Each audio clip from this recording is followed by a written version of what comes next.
जिन्हें अब तक लगता है कि रामायण बस एक मिथक है, एक कल्पना, उन्हें आज के इस खुलासे के बाद अपनी सोच बदलनी पड़ेगी, क्योंकि आज हम दिखाने जा रहे हैं रामायण के 11 जिंदा सबूत, ऐसे प्रमाण जो सिर्फ धर्म नहीं, विज्ञान को भी झुका चुके हैं। ये सबूत न मंदिरों की कहानियों में है, न किसी पुरानी किताब में, बल्कि धरती के उस हर कोने में हैं जहां आज भी भगवान राम के कदमों के निशान मौजूद हैं। कहीं समंदर की गहराई में राम सेतु आज भी जिंदा है, कहीं पहाड़ों पर वो वनवास के रास्ते जो उपग्रह तस्वीरों में साफ दिखाई देते हैं। वैज्ञानिकों ने जांच की, मशीनों ने स्कैन किया, पर जवाब किसी के पास नहीं मिला। तो तैयार हो जाइए, क्योंकि अब आप जो देखने जा रहे हैं वो सिर्फ इतिहास नहीं, एक जीती जागती रामायण है। हर सबूत आपको चौंकाएगा, हर तस्वीर आपको सोचने पर मजबूर करेगी। क्या सच में रामायण एक कथा थी, या वो इतिहास था जिसे हम भूल बैठे हैं? सच्चाई जानने के लिए बने रहिए हमारे साथ, क्योंकि ये है रामायण के 11 जीवित सबूत जिनसे हिल गई दुनिया। नंबर 1, राम सेतु। समुद्र के नीचे बना पुल तमिलनाडु के रामेश्वरम से श्रीलंका के मन्नार द्वीप तक फैला लगभग 48 किलोमीटर लंबा राम सेतु, जिसे आज वैज्ञानिक अडम ब्रिज कहते हैं, रामायण की सच्चाई का सबसे बड़ा प्रमाण माना जाता है। NASA और ISRO की सैटेलाइट तस्वीरों में यह पुल किसी प्राकृतिक संरचना की तरह नहीं, बल्कि मानव निर्मित मार्ग जैसा दिखाई देता है। भूवैज्ञानिकों के अनुसार समुद्र तल की रेत की आयु लगभग 12,000 वर्ष, जबकि पुल के पत्थरों की सिर्फ 7,000 वर्ष पुरानी है, यानी इन्हें बाद में रखा गया था। रामायण के अनुसार यही पुल नल नील ने समुद्र पर बनाया था, ताकि भगवान श्री राम लंका पहुंचकर सीता माता को रावण से मुक्त करा सकें। आज भी जब समुद्र की लहरें इन पत्थरों को छूती हैं, ऐसा लगता है जैसे इतिहास फुसफुसा कर कह रहा हो, यह वही मार्ग है जहां राम चले थे। नंबर 2, किष्किंधा। हनुमान की जन्मभूमि कर्नाटक का हम्पी क्षेत्र रामायण की किष्किंधा नगरी माना जाता है। वही स्थान जहां वानर राज सुग्रीव का राज्य था और श्री राम की मुलाकात हनुमान जी से हुई थी। यहाँ के ऋष्यमूक पर्वत, अंजनेया पर्वत और मतंग गुफा का उल्लेख वाल्मीकि रामायण में मिलता है। मान्यता है कि अंजनेया पर्वत पर ही हनुमान जी का जन्म हुआ था, जबकि ऋष्यमूक पर्वत पर राम सुग्रीव की पहली भेंट हुई थी। यूनेस्को ने हम्पी को वर्ल्ड हेरिटेज साइट घोषित किया है, इसकी स्थापत्य सुंदरता और रामायण से जुड़े प्रमाणों के कारण। आज भी यहाँ की लोक परंपराएं और मंदिर उस युग की गूंज को जीवित रखते हैं। तुंगभद्रा नदी के किनारे सूर्यास्त के समय बजती घंटियां मानो अब भी कहती हैं, यह वही भूमि है जहां हनुमान ने प्रभु राम की भक्ति की थी। नंबर 3, पंचवटी। महाराष्ट्र के नासिक में स्थित पंचवटी वह पवित्र स्थान माना जाता है जहां भगवान राम, सीता और लक्ष्मण ने अपने वनवास के वर्ष बिताए थे। यहाँ की सीता गुफा, रामकुंड और तापोवन आज भी उस युग की यादें संजोए हुए हैं। पुरातत्वविदों को यहाँ की चट्टानों में मानव निवास के प्रमाण मिले हैं, जो इस कथा को और विश्वसनीय बनाते हैं। किंवदंती है कि यहीं रावण ने साधु का रूप धरकर सीता हरण किया था। आज भी जब श्रद्धालु रामकुंड में स्नान करते हैं या सीता गुफा में दीप जलाते हैं, तो ऐसा लगता है मानो त्रेता युग की गूंज अब भी इस धरती पर जीवित है। नंबर 4, लंका, असली रावण की नगरी। श्रीलंका के नुवारा एलिया के पास आज भी कई स्थल रावण की लंका से जुड़े माने जाते हैं।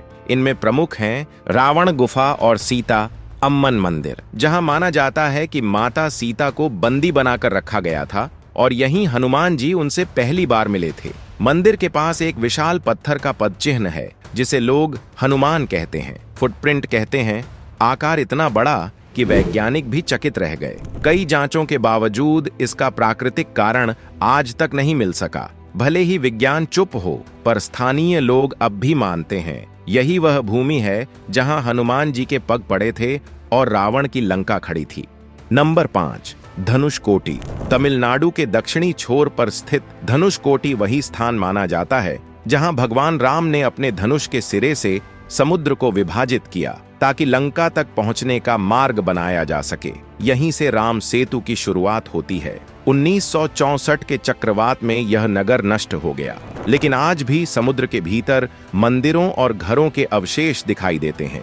गोताखोरों और वैज्ञानिकों का कहना है कि समुद्र तल पर दिखती रेखाएं और पत्थरों का क्रम मानव निर्मित लगते हैं। स्थानीय जनश्रुति कहती है, जब राम ने समुद्र देव से मार्ग मांगा और उत्तर न मिला तो उन्होंने अपने धनुष से जल को स्पर्श किया और लहरें शांत हो गईं।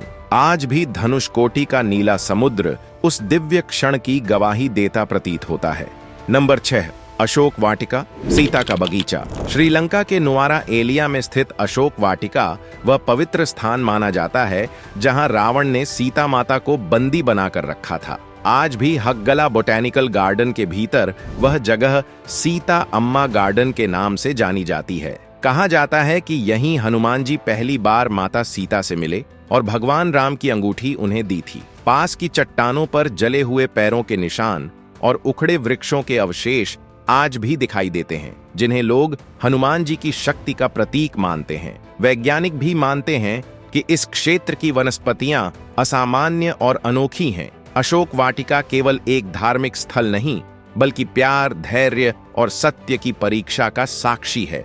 नंबर 7, संजीवनी पर्वत। विज्ञान को चुनौती रामायण में वर्णित है कि जब लक्ष्मण युद्ध के दौरान गंभीर रूप से घायल हो गए, तब हनुमान जी संजीवनी बूटी लेने हिमालय की ओर उड़े थे। लेकिन जब वे सही पौधे की पहचान नहीं कर सके तो पूरा पर्वत ही उठा लाए। यह घटना लंबे समय तक पौराणिक कथा मानी जाती रही, लेकिन अब इसके कई वैज्ञानिक और भौगोलिक प्रमाण मिल चुके हैं। उत्तराखंड के द्रोणागिरी पर्वत, मध्य प्रदेश के अमरकंटक और श्रीलंका के रितिगला पर्वत, तीनों जगहों को संजीवनी स्थल कहा जाता है, क्योंकि यहाँ ऐसी दुर्लभ औषधीय वनस्पतियां पाई जाती हैं जो किसी और क्षेत्र में नहीं मिलती। रितिगला पर्वत की मिट्टी और पौधों का वैज्ञानिक विश्लेषण किया गया तो पाया गया कि उनमें असामान्य औषधीय गुण हैं, जो शरीर की कोशिकाओं को पुनर्जीवित करने की क्षमता रखते हैं। सबसे चौंकाने वाली बात यह है कि श्रीलंका के जिस स्थान पर रितिगला पर्वत स्थित है,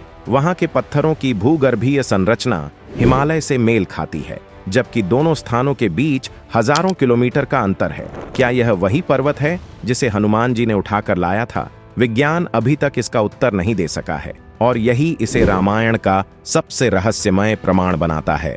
नंबर 8, सीता कुंड और राम झरना। चमत्कारिक जलस्रोत। छत्तीसगढ़ और झारखंड की सीमाओं पर स्थित रामगिरी पर्वत में आज भी सीता कुंड और राम झरना नाम के 2 प्रसिद्ध जलस्रोत मौजूद हैं। कहा जाता है कि वनवास के दौरान भगवान राम, सीता और लक्ष्मण यहाँ कुछ समय के लिए रुके थे। सीता कुंड का पानी सालों भर ठंडा रहता है, जबकि कुछ ही कदम दूर स्थित राम झरना का पानी हमेशा गर्म पाया जाता है। यह विरोधाभास आज तक वैज्ञानिकों को चौंकाता है। जियोथर्मल एनालिसिस के बावजूद इस तापमान में फर्क का कोई ठोस कारण नहीं मिला। स्थानीय जनजातियां आज भी यहाँ पूजा करती हैं और मानती हैं कि यह वही स्थल है जहाँ सीता माता ने प्रार्थना की थी और भूमि से जल फूट पड़ा था। इन झरनों का रहस्य यह साबित करता है कि जहाँ आस्था और प्रकृति मिलती है, वहाँ विज्ञान भी सिर झुका देता है। नंबर 9, सुग्रीव की गुफा। रहस्यमय निशान कर्नाटक के हम्पी क्षेत्र में स्थित सुग्रीव गुफा को रामायण का एक महत्वपूर्ण स्थल माना जाता है। कहा जाता है कि यहीं पर भगवान राम और सुग्रीव की पहली मुलाकात हुई थी, जब हनुमान ने दोनों का परिचय कराया था। इस गुफा के अंदर की चट्टानों पर पुरातन हथेलियों और पैरों के निशान पाए गए हैं, जो किसी आधुनिक उपकरण से नहीं बनाए गए लगते। पुरातत्व विभाग के अध्ययन में पाया गया कि ये निशान हजारों साल पुराने हैं, और गुफा की दीवारों पर पाए गए कुछ रेखा चित्रों में धनुष बाण लिए मानव आकृति भी देखी गई है। स्थानीय लोगों का विश्वास है कि यह वही स्थान है जहां राम और सुग्रीव ने बाली से युद्ध की योजना बनाई थी।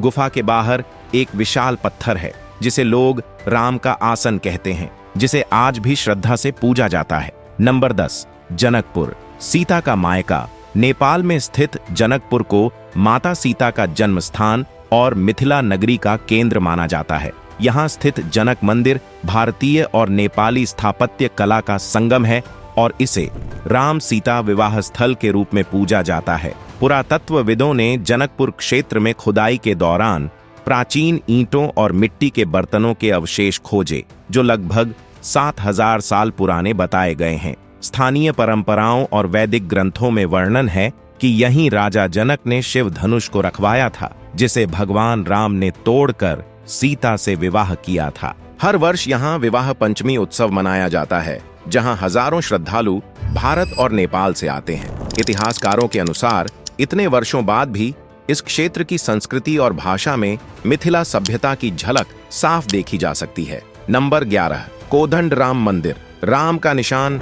तमिलनाडु के रामेश्वरम से कुछ किलोमीटर दूर स्थित कोदंड राम मंदिर उस जगह पर बना है जहां माना जाता है कि भगवान राम ने रावण के भाई विभीषण को शरण दी थी। यह मंदिर समुद्र के बीच स्थित है और कहते हैं कि इसे कई बार ज्वार भाटा ने डुबोया, फिर भी यह कभी पूरी तरह नष्ट नहीं हुआ। पुरातत्व सर्वेक्षण की रिपोर्ट में पाया गया कि मंदिर की नींव में प्रयुक्त पत्थर सामान्य समुद्री चट्टानों से भिन्न है। यह स्थान इस बात का प्रतीक है कि सत्य और करुणा के मार्ग पर चलने वाला कभी डूबता नहीं। रामायण सिर्फ एक धार्मिक ग्रंथ नहीं, बल्कि भारत की सभ्यता, इतिहास और भूगोल की जड़ है। इसके हर पात्र और हर स्थान के पीछे कोई न कोई वैज्ञानिक या पुरातात्विक प्रमाण मौजूद है, जो यह बताता है कि यह कथा कहानी नहीं बल्कि इतिहास थी। चाहे राम सेतु की संरचना हो या जनकपुर का पुरातन वैभव, हर प्रमाण यही कहता है, रामायण जिंदा है, बस देखने की दृष्टि चाहिए। तो दोस्तों, अब जब आपने देख लिए रामायण के ये 11 जिंदा सबूत, क्या आपको भी लगता है कि ये सिर्फ एक कहानी थी? अगर नहीं तो इस वीडियो को लाइक करें, अपने दोस्तों के साथ शेयर करें और हमारे चैनल को सब्सक्राइब करना न भूलें, क्योंकि आने वाले वीडियो में हम लाएंगे ऐसे ही रहस्यों और वैज्ञानिक तथ्यों का संगम जो आपकी सोच बदल देंगे।